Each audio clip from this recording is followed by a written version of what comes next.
अ, सभी को जोहार, जिंदाबाद, जय आदिवासी।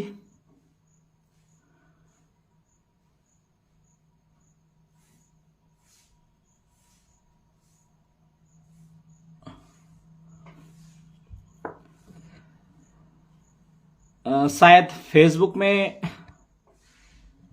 बार बार रिस्ट्रिक्ट करने के कारण शायद कुछ ज्यादा साथी कुछ समय से शायद मेरे फेसबुक में नहीं जुड़ पा रहे हैं, लेकिन जितने भी जुड़े हैं उनको सभी को मेरा क्रांतिकारी जोहार, जिंदाबाद, जय आदिवासी।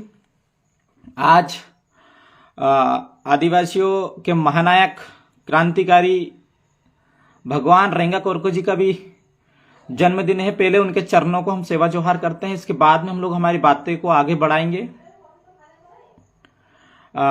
टांटिया भगवान टांटिया भील के सहयोगी रहे भगवान रेंगा कोरको को आज जन्म दिवस है, और उनके जन्म दिवस पर मैं हम लोग सभी जितने भी हमारे साथी हैं उन सभी को भगवान रेंगा कोरको के चरणों में हम लोग सेवा जोहार करते हैं, नतमस्तक होकर उनको नमन करते हैं। आज एक बड़े ही विषय को लेकर मैं फेसबुक लाइव आया हूं, और आप सभी लोगों ने देखा होगा कि मणिपुर के अंदर किस प्रकार की देश का सबसे बड़ा मुद्दा मणिपुर घटना, वहां पे वहां के आदिवासियों के साथ क्या हो रहा है आप सब लोग बेहतर तरीके से जानते हो। मैं किसी ज्यादा वाले मामले पे नहीं जाऊंगा, लेकिन आजादी के 75 अमृत महोत्सव हम लोग बना रहे हैं। वहीं दूसरी ओर आदिवासियों के साथ क्या हो रहा है आपके सामने बताने की आवश्यकता नहीं है। देश आजाद हो गया, लेकिन आदिवासियों के साथ कितना दुर्व्यवहार किया जा रहा है। हमारे ही भारत के अंदर जो यहां के मूल निवासी आदिवासी है उनके साथ क्या किया जा रहा है आप सब लोग बेहतर तरीके से जानते हैं।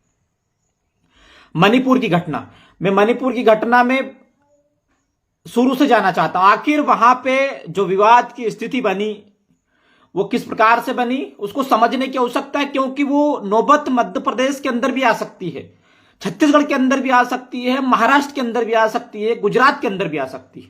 इसलिए उसको समझना बहुत जरूरी है। ये सिर्फ मणिपुर के लिए ही नहीं, ये मध्य प्रदेश में भी इसका प्रभाव पड़ सकता है, क्योंकि यहां पे भी वही मांग उठ रही है जिस मांग की वजह से वहां पे मणिपुर के अंदर आज जातीय हिंसा हो रही है।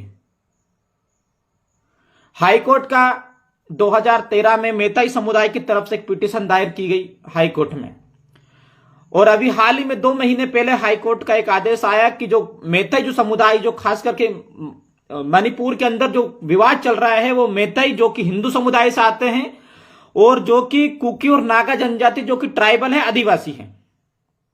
अब मेताई समुदाय की वहां पे लगभग मणिपुर के अंदर 53% जनसंख्या है। 28 लाख वहां की टोटल जनसंख्या, जिसमें 53 आबादी है वहां के सभी लोगों की, और जिसमें से 53% वहां पे जो है वो मेताई समुदाय के लोग यानी कि हिंदू लोग हैं। इसके बाद में वहां के जो है वो बाकी लोग हैं आदिवासी हैं, वो नागा और कुकी समुदाय के लोग। अब मेताई समुदाय के लोगों की यह मांग है कि हमें जनजाति का दर्जा दिया जाए, और कुकी समुदाय इसलिए उसका विरोध कर रहे हैं कि अगर इन जनजाति का अगर आदिवासियों को दर्जा मिल गया तो हमारे जो जल जमीन जंगल है वो कहीं ना कहीं छिन जाएगा। जाहिर सी बात है, हमारी जमीन कब तक सुरक्षित जब तक हम लोग आदिवासी हैं। जिस दिन हम लोग आदिवासी से हट जाएंगे हमारा जल जमीन जंगल का सौदा होना चालू हो जाएगा। अगर या फिर किसी आदिवासी की जमीन को कौन खरीद सकता है? आदिवासी।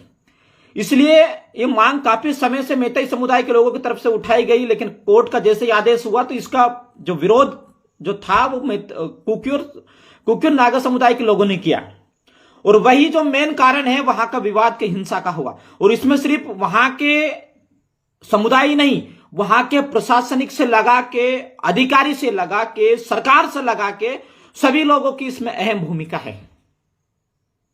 मेन जो वहां पे जो हिंसा का जो संभावना है, हिंसा की जो वजह है, वो मेन आदिवासियों की जमीन को छीनना है, क्योंकि नागा कुकी समुदाय के लोग अधिकतर जंगलों में रहते हैं, वहां पे वो व्यवस्थित तरीके से रहते हैं, उनकी जमीन पे रहते हैं। लेकिन मेताई समुदाय के लोग वहां पे जनजाति का दर्जा मांग के आदिवासी बनना चाहते हैं ताकि वहां के जो आदिवासी लोग हैं उनकी जमीन को छीन सके, उनको खनिजों को छीन सके,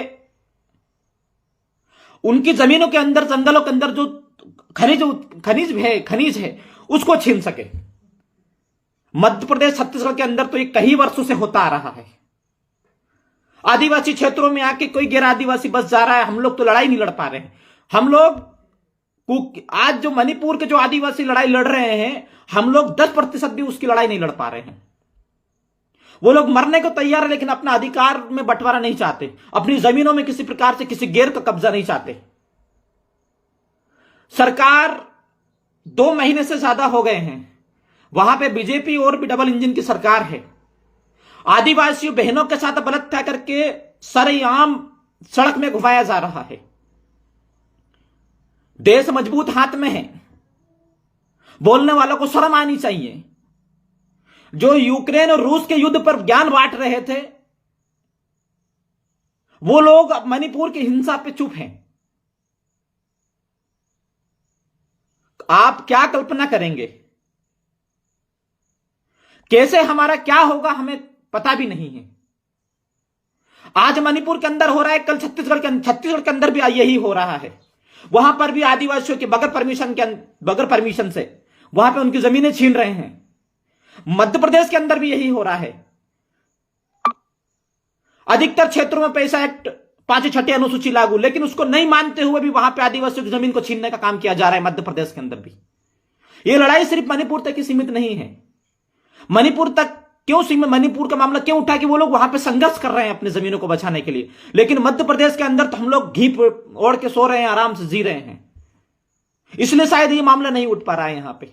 लेकिन सेम मांगे हमारी, और वहां पे जो लोग हैं, वहां जिस प्रकार से मेटे समुदाय की मांगे हैं, वही उसी प्रकार से मध्य प्रदेश के जो लोग हैं, गैर आदिवासी है, उसी प्रकार से इनकी भी मांगे हैं। सामान्य कानून लाने की बात कर रहे हैं। सामान्य कानून में क्या होगा? यूसीसी, समान नागरिकता कानून है, उसमें भी यही होगा। अगर समान सभी के लिए कानून अगर लागू होगा तो आदिवासी की जमीन कोई भी खरीद सकेगा।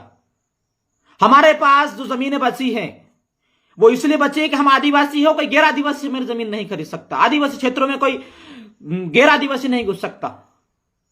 लेकिन अगर ये हो गया तो कहीं ना कहीं हमारी जो जमीनें बची है ये भी छिन जाएगी, वो भी छिन जाएगी।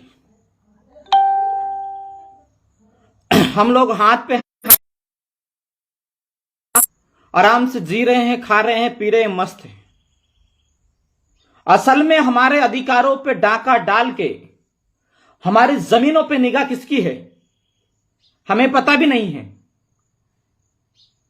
आप कल्पना करिए, शायद बार बार नेटवर्क इश्यू हो रहा है। आप कल्पना करिए कि वहां की आदिवासी महिलाओं के साथ, वहां के आदिवासियों के साथ क्या हो रहा है। पुलिस की मौजूदगी में आदिवासी महिला के साथ सरेआम बलात्कार किया जा रहा है और उसे बंधक बना के चौराहे में मारा जा रहा है। इसीलिए हमें आजादी मिली थी, इसीलिए कि आदिवासी ने एक ख्वाब देखा था कि हम लोग आजाद भारत देश के अंदर आजादी के जरा से खरोच आने पर नंगा नाच नाचने वाला समाज, एक आदिवासी महिलाओं के सरेआम निर्वस्त्र करके रोड पे घुमाया गया। लेकिन किसी प्रकार से कोई धर्म खतरे में नहीं आया। गोदी मीडिया पाकिस्तान में 150 रुपए किलो प्याज चल रहा था कुत्ते की तरह।